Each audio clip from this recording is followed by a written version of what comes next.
What's up, guys? My name is Brock. You're watching The Modest Man, and today we're talking about my watch collection.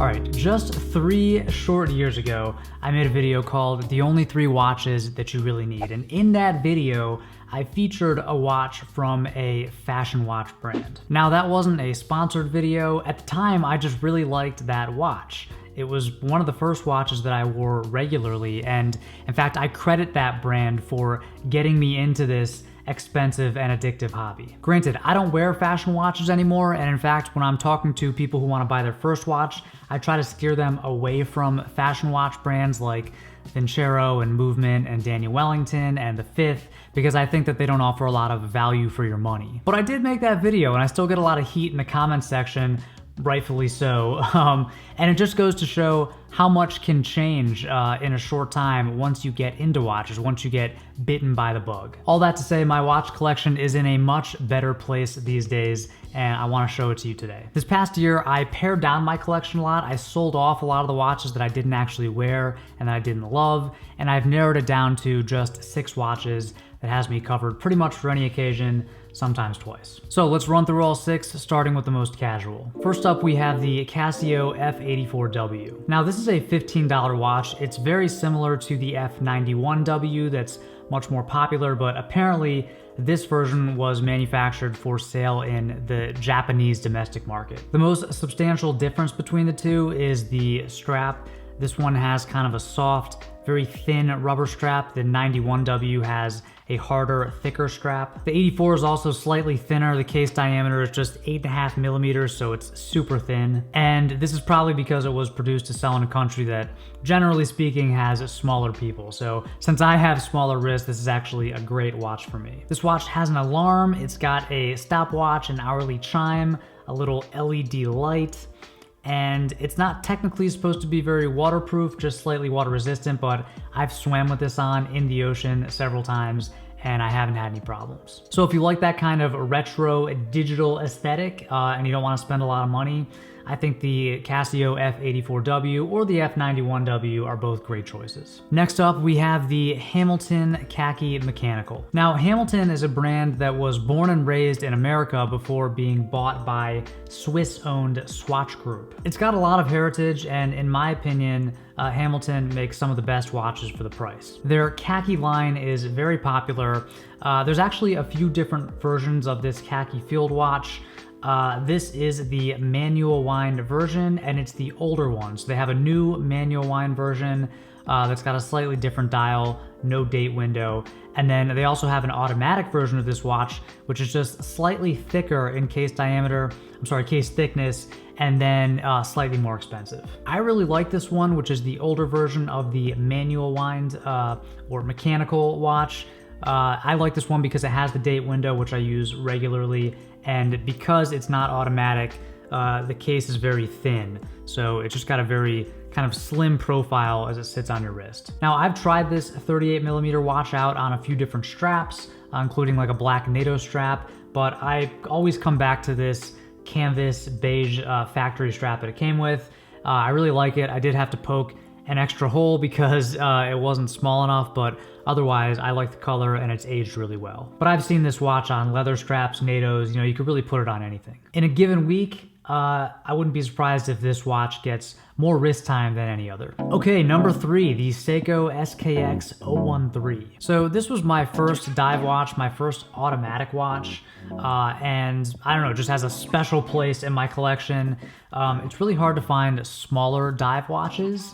You know, my wrist is about 6 1/3 inches around, and so this little 37mm Seiko diver is just perfect. Now, it is substantially smaller than its big brother, the SKX007 and the 009.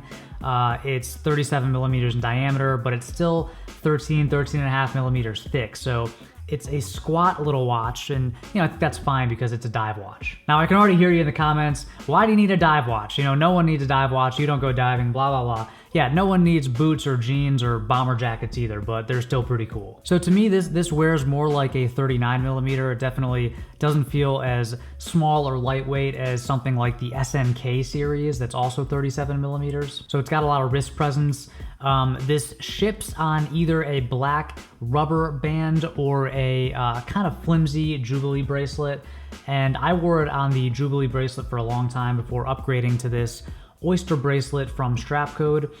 This bracelet was made specifically for this watch, so you can see the matching end links, and to me, this bracelet makes a lot of sense on this watch. It just looks and feels right compared to the Jubilee, but the Jubilee is very lightweight and comfortable, so don't feel the need to upgrade. Okay, number 4, we have the Rolex Oyster Perpetual 15000. I didn't plan on buying this watch. It wasn't to mark some special occasion or some milestone.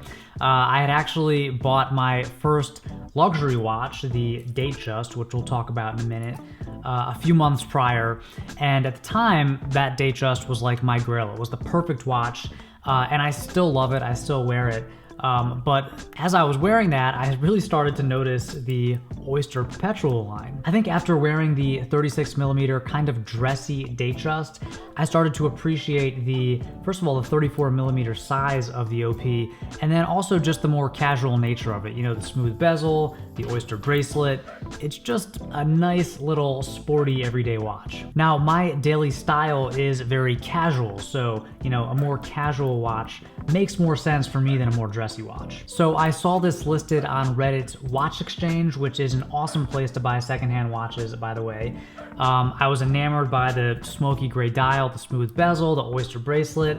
It was in pristine condition, came with the full kit, box and papers, at a very reasonable price. So I pulled the trigger. Now I rationalized saying I'd only keep one of these, either the Datejust or the Oyster Perpetual, in my collection, and that still might be the case. You know, the thing is with these Rolexes, if you get them for a decent price, they really hold their value, sometimes even increase in value if you got them for a good price. So it's not a very risky purchase. So yeah, maybe I'll offload one of them. But anyway, that brings us to our next watch, which is the Datejust 16030. So this is my first luxury watch, my first Rolex, and definitely the most money I've ever spent on something frivolous. I got this Datejust from Theo and Harris in early 2018. I tend to like darker dial watches, as you've seen, and so I was originally looking for like a blue or a black dial Datejust, but Christian sent me a picture of this taupe dial, and it's very unique, kind of rare compared to the silvers or whites. And what makes it different is it's a light dial, but it has white lettering.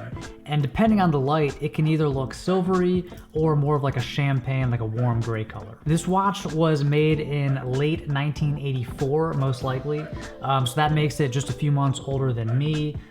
It's not in mint condition. You know, it looks like it was worn. It looks like it's 34 years old, which I like. You know, I like that. I feel like I don't have to baby it when I'm wearing it. It's got the original Jubilee bracelet. It has a fair amount of stretch to it. Super comfy, super lightweight, very soft on the wrist. The 36mm size is just perfect in my opinion, and since it's a nice thin case, it slides easily under any cuff of your dress shirt. You know, if you could only own one watch, I still think the Datejust is a great choice, especially if you have smaller wrists, but really for anybody. It's a steel watch. You can wear it with shorts and a t-shirt, but you can also wear it with a suit and tie. And I think it's kind of rare to find a watch that can, you know, go both ways like that. So yeah, I still have both of these watches. They're kind of similar, so maybe that'll change in the next state of the collection video. Just wear the Datejust for the remainder of this guy. It does feel good on the wrist, I have to say. Okay, and then last but not least, we have number 7, this Citizen Quartz dress watch. So I've never been able to find this watch online. I don't know how much it costs. I'm sure it's not worth anything now, but it's special to me. So before my dad was a successful entrepreneur and an author, he cut his teeth at IBM, and he worked there for 15 years, and every day he wore a black suit, a white shirt, a plain tie, and this little dress watch. Now, when I started working after I graduated from college, he gave me this watch. And it wasn't some like crazy special moment like grandpa gave me his Rolex from World War II type thing. he just didn't wear it anymore and I didn't have a watch. In fact, I didn't even wear this really because I wasn't into watches, but I did keep it in my collection. And so these days when I dress up, I'll wear this watch sometimes, and you know, it just reminds me of my dad at my age now, just grinding it out at IBM, you know, helping my mom raise us, you know, raise this big family. I have 5 siblings, by the way. Yeah, I think it's just kind of cool that it has that little bit of personal history, even though, you know, it's a battery-powered watch. The battery dies all the time. As you can see, it has to be replaced. You know, it's not special to anybody else, but it is special to me. And that's the thing about watches. You know, it doesn't matter how much they cost. It doesn't matter what kind of movement they have. It just matters if you like them, if they're special to you, if you enjoy having them and wearing them. That's all that matters. Plus, check out that sweet retro size and shape. This is like a tiny little watch. It's a rectangle, and you know, they just don't make them like that anymore. So that is my current watch collection. I hope you enjoyed this video. Links to everything, as always, down below in the description. If you have any questions for me about these watches or anything else, let me know down in the comments. And until next time, stay stylish.